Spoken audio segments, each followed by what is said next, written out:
Magic Thief, Alliance Wars. Hello, everybody. Hope you're doing well. So I've been monitoring this situation about, it's not like it's monitoring. Everybody's out there is going like, look, Alliance Wars.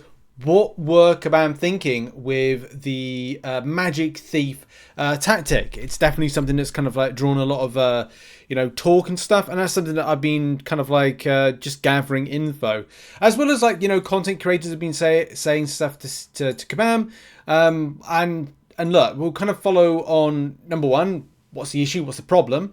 Number two, what's happening? Because that's the main thing. We can all be talking about stuff, but what Kabam doing about it? That's the main thing.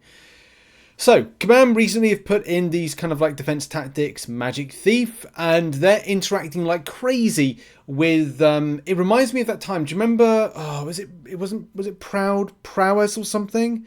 It was that time where everybody was.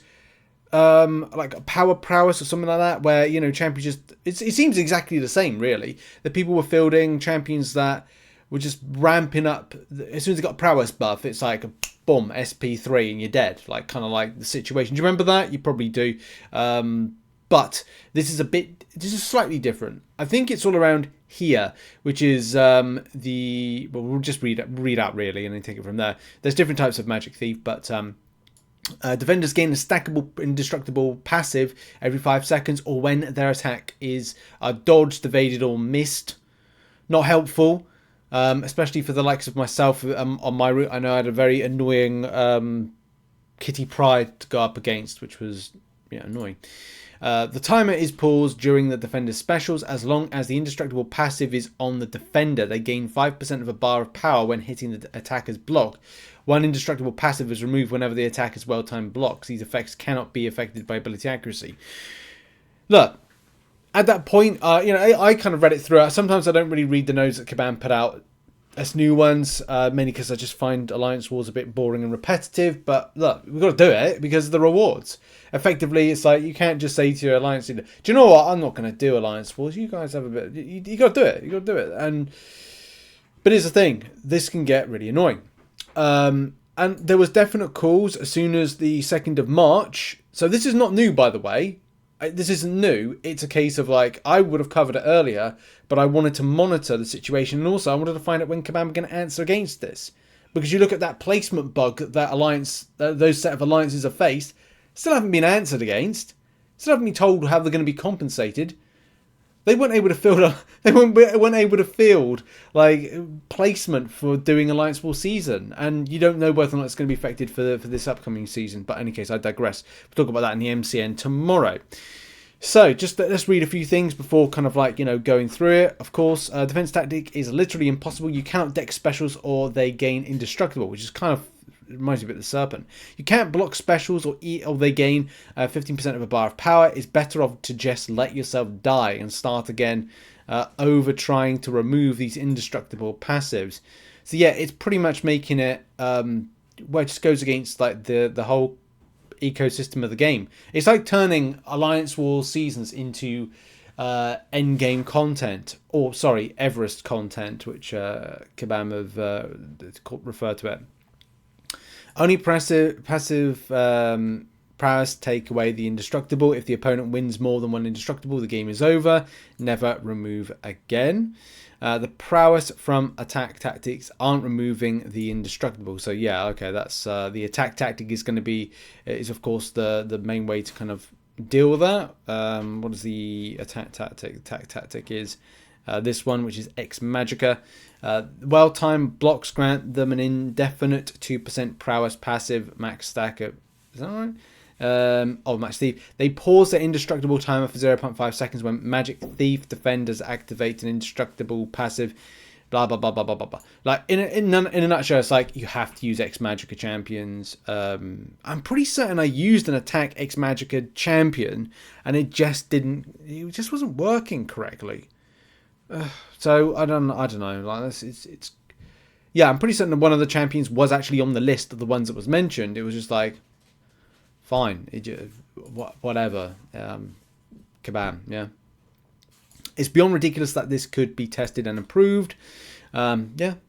Freaking ridiculous that they dropped this on the weekend, so they probably won't fix it before the season starts. That's a fair point. I think everyone should realistically just stick with only using 40% revives. Kabam needs to see these stats of how many people are dying. Yeah, no, it's kind of like, it's a bit bizarre. Mazoa on Twitter kind of like sent this. You can see that right there. I mean, I was surprised as well. I went into our war, and I will be honest, like, as much as I've been trying to focus on other things in my life and also like other things in general, I haven't really been clocking. Is this the first season that I've kind of clocked? The first war that I've clocked, probably.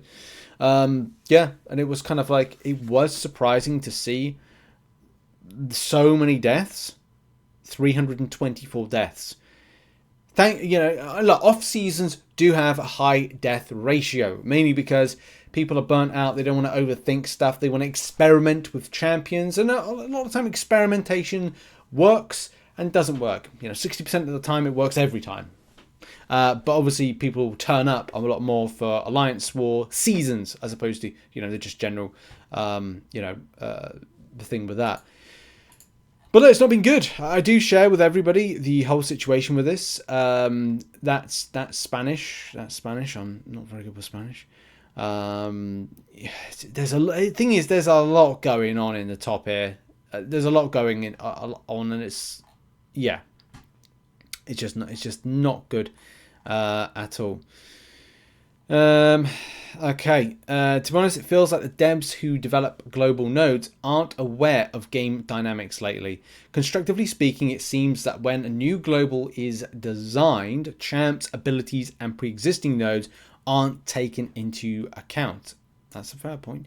This is the problem with the game. Because the game is so expansive and has gone into several layers of things, whether it be relics, whether or not it be abilities on an offensive, how those particular champions themselves interact from a coding perspective with these different nodes on a defense and attack basis, and as well making all that kind of fundamentally work is something that I think we find at times, like, as much Kabam do a great job with certain times, when it doesn't work out and they haven't thought through stuff thoroughly, it really can lead to some stuff like Winter of Woe, fight one absorbing man situation, and that's tough. But that's the thing, isn't it? Like, you got to test thoroughly, and I'm talking thoroughly on things. You want to force a player using global attack champions versus global defenders to counter protection with parries. Okay, doable, but when that game dynamic is utterly affected by other dynamics, as a protection stack for each evasion dex, the gameplay becomes unsustainable. So on certain nodes, like One Eye Open, you can't hit when the opponent is stunned. AI is not predictable after the end of the stun, and may also force to trigger another protection to bait or dex a heavy or special, entering into an endless loop of not making any damage.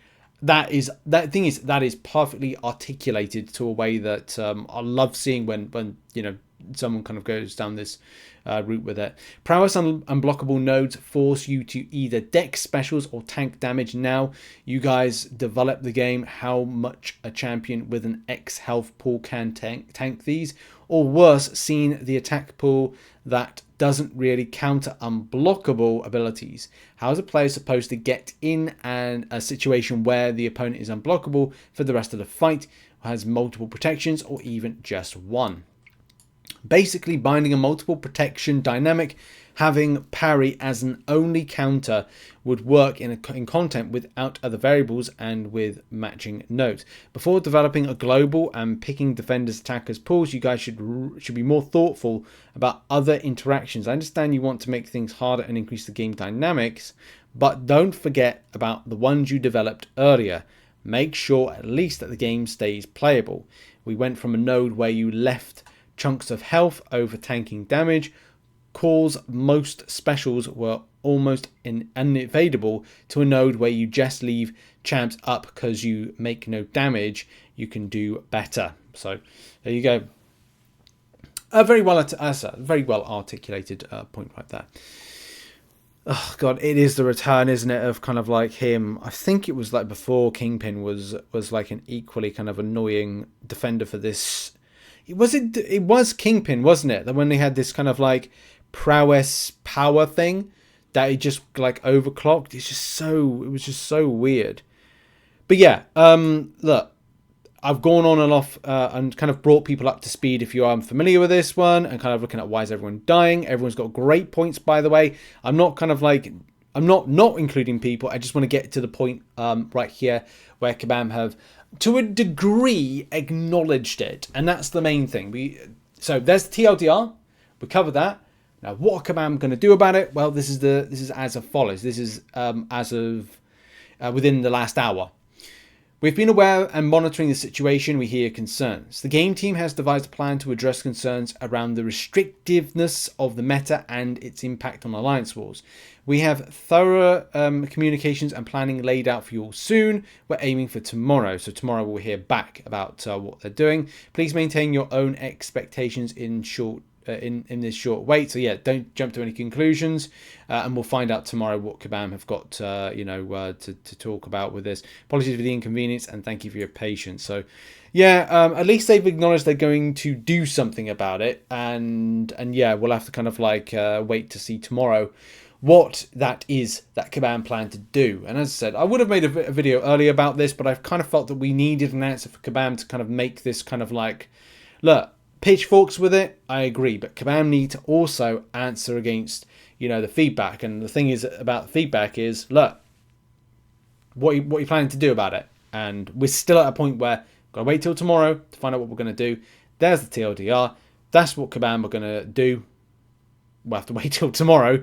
Yeah, thank you very much for watching this video. Check out some other content located on screen right now. What are your thoughts around all this matters? And I'll see you all very soon. Much love and goodbye.